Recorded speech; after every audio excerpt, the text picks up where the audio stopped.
नमस्कार। संतोष की रिपोर्ट में आप सबों का स्वागत है। और आज हम संतोष की रिपोर्ट में जिस बात की चर्चा करने जा रहे हैं, मुझे हैरानी सिर्फ इस बात को लेकर है कि यह निर्णय प्रोफेसर रणवीर नंदन जी के द्वारा लिया गया है। धार्मिक न्यास बोर्ड के अध्यक्ष कोई साधु संत होते तो एक बात समझ में आती। जिस व्यक्ति का अप्रोच साइंटिफिक रहा है, जो व्यक्ति की पहचान पॉलिटिकल पार्टी के वर्कर के साथ साथ एक बुद्धिजीवी का भी है, जो समय समय पर अपनी विचारधाराओं के विपरीत भी जो व्यक्ति लाइन लेता रहा हो, उस व्यक्ति से तो कम से कम ये उम्मीद नहीं की जा सकती है कि आप वाजपेयी जी की जयंती के मौके पर 25 दिसंबर को पूरे बिहार में धार्मिक न्यास बोर्ड से जुड़े हुए जितने भी मठ मंदिर हैं, वहाँ हनुमान चालीसा का 1001 बार पाठ पढ़ा जाएगा। मतलब हनुमान चालीसा को लेकर सवाल नहीं है।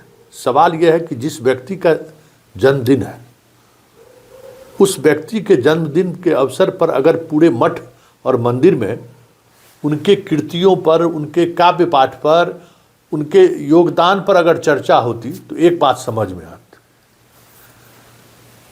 हनुमान चालीसा का वाजपेयी जी से क्या रिश्ता है, या फिर हनुमान चालीसा के पाठ के सहारे वाजपेयी जी की जयंती पर आने वाले लोगों को आप क्या संदेश देना चाहते हैं? राजीव नंदन जी आप हैं, इसलिए ये सवाल कर रहे हैं। एक आप प्रोफेसर भी हैं। सरकारें आएंगी जाएंगी, देश, वाजपेयी जी कहते हैं ना, तो बीजेपी जाएगी आएगी, राम के नाम पर सियासत होता रहेगा, लेकिन ऐसा मत करिए कि आने वाला इतिहास आपको माफ नहीं करे।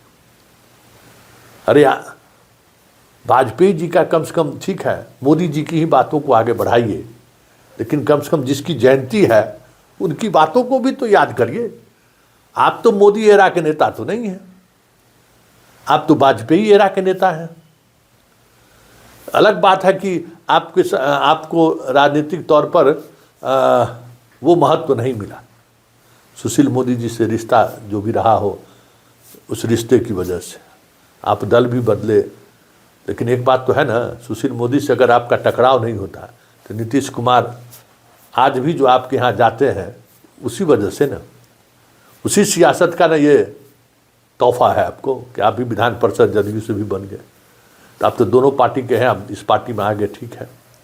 पार्टी बदलना कोई ऐसा नहीं है कि बहुत बड़ा गुनाह है या अपराध है। पार्टी लोग बदलते हैं, बदलना भी चाहिए, लेकिन कम से कम ये आप उस अध्यक्ष की कुर्सी पर बैठे हैं तो कम से कम जो फेसबुक पर लिखते हैं और जो विचार व्यक्त करते हैं पब्लिक डोमेन में है ना, उस पर भी तो अमल करिएगा। ये ठीक है, आप मोदी जी को खुश करने के लिए ये काम कर सकते हैं, या मोदी जी की जो नैरेटिव, राजनीतिक नैरेटिव है, उस नैरेटिव को लेकर आप इसको आगे बढ़ा सकते हैं, लेकिन अंतरात्मा भी तो कोई चीज़ है। मोदी जी के जयंती पर आप राम चालीसा पर, रामचरितमानस पढ़ाइए, मनुस्मृति पढ़ाइए, जो पढ़ाना है पढ़ाइए, क्योंकि वो उसी राजनीति के प्रतीक है। लेकिन वाजपेयी जी तो कभी इस तरीके की राजनीति के प्रतीक नहीं रहे कि उनके जयंती के मौके पर आप हनुमान चालीसा पढ़ाइए। आप ही बताइए, कहीं से न्याय है? उस आदमी को मृत्यु के बाद भी कम से कम स्वर्ग में जो है सो शांति से रहने तो दीजिए। रणवीर नंदन जी, आप जैसे कार्यकर्ता, बीजेपी के कार्यकर्ता, संघ के स्वयंसेवक, अगर इस तरीके से शांति से स्वर्ग में भी वाजपेयी जी को अगर बैठने नहीं दीजिएगा, तो फिर आगे आने वाली पीढ़ी आपके साथ क्या व्यवहार करेगा, ये बताइए। कुछ तो समझदारी की बात होनी चाहिए। जिनका पूरा जीवन एक विचारधाराओं के साथ खड़े रहने के बावजूद भी राष्ट्र उनके लिए महत्वपूर्ण था। भूल गए उनका कविता? अरे कविता पढ़ा दीजिए ना। वाजपेयी जी का एक से एक कविता पाठ है। सारे मठ और मंदिर में जो भी आपके धार्मिक न्यास बोर्ड से सारे लोग जुड़े हुए हैं, पढ़ाइए उस दिन वाजपेयी जी का। भाई कोई लिखा हुआ है कि मठ मंदिर में भगवाने का पाठ होगा? अरे वाजपेयी जी का विचार भी एक विचार है। हनुमान चालीसा क्या है, रामचरितमानस क्या है, महाभारत क्या है, हर जितने भी इस तरीके के ग्रंथ हैं वो भी एक विचार है। हनुमान चालीसा में भी एक विचार है, राम की भक्ति को लेकर एक विचार है। भले हम लोग हनुमान चालीसा पढ़ते हैं तब जब भूत का डर लगता है कि हनुमान चालीसा पढ़ोगे तो भूत भाग जाएगा। हम लोग के मोटा मोटी हिंदू के दिमाग में यही है कि हनुमान चालीसा पढ़िए भूत भाग जाए। तो भाई वाजपेयी जी के जयंती के मौके पर 1001 जगह पर जो है सो पाठ कराकर किसका भूत भगाना चाहते हैं भाई? सरकार आपकी, सरकार का सिस्टम आपका, विधायक से लेकर मंत्री तक आपका। तो अब बिहार में बचा कौन भूत भाई? एगो भूत है तो जब उस भूत को आप लोग याद करते हैं तो चुनाव पब्लिक जिता ही देता है। लालू के भूत का याद करते हैं, चुनाव पब्लिक जिता ही देता है। जैसे ही आप लालू के राज की चर्चा करते हैं, उसके भूत की चर्चा करते हैं, पब्लिक ठप ठप ठप ईवीएम पर मोहर लगाना शुरू कर देता है। तो वो चुनाव के मौके पर ना कि सब दिन वही कीजिएगा। तो भूत मत भगाइए। आप एक अलग पहचान भी रखते हैं। चित्रगुप्त पूजा ही आपकी पहचान नहीं है। कम से कम जब उस उम्र में पहुंचिएगा, जब आप वैराग जीवन की उम्र में पहुंचिएगा, तो नज़र मिलाने की भी स्थिति में रहिएगा कि नहीं, सो बताइए। अब कहिएगा कि संतोष जी हमको आईना दिखा रहे हैं। आईना नहीं दिखा रहे हैं। संतोष जी को बहुत अंदर से तकलीफ हुआ कि आप जैसे लोगों के बैठे रहने से वहाँ आप बैठे हैं, तो आप कुणाल जी से भी सीख लेते। लीजिए कि एक महावीर मंदिर से उन्होंने क्या कर दिया। आप पूरे ऐसा महावीर मंदिर जैसा हजारों महावीर मंदिर के आप संरक्षक हैं।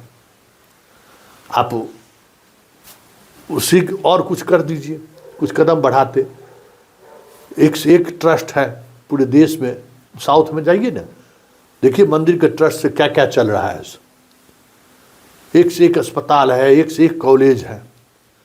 अरे वही करते पढ़ने पढ़ाने वाला काम करते आप, हनुमान पाठ कराने लगे। पूरी दुनिया में जगहसाई होगी ना कि वाजपेयी जी के जयंती पर बिहार जो है हनुमान पाठ करा रहा है। इस जगहसाई में हम नहीं कहेंगे कि इसको नहीं करिए, लेकिन थोड़ा वाजपेयी जी के अगर कुछ कविते को पाठ करा दीजिए हनुमान चालीसा के साथ साथ, समझे। कुछ उनका जो संसद भवन में जो कुछ भाषण है, बहुमूल्य भाषण है, ठीक है, उससे आपका राजनीतिक तौर पर कद नहीं बढ़ेगा। हो सकता है कि आपको काट ही दिया जाए राजनीतिक तौर पर, क्योंकि अब इस तरीके के विचारों को से बीजेपी अपने आप को जोड़ता नहीं है। हो सकता है आपको नुकसान हो जाए। तो जीवन में हर काम नुकसान फायदा के लिए थोड़ी होता है। अरे जिस कुर्सी पर बैठे हैं उस कुर्सी का भी ईमान तो बचा लीजिए सर। फिलहाल संतोष की रिपोर्ट में इतना ही, और ये रिपोर्ट बिहार की जनता के लिए है। ये रिपोर्ट नंदन जी के लिए नहीं है कि एक ऐसे महापुरुष की जयंती के मौके पर हनुमान चालीसा की पाठ का आयोजन करके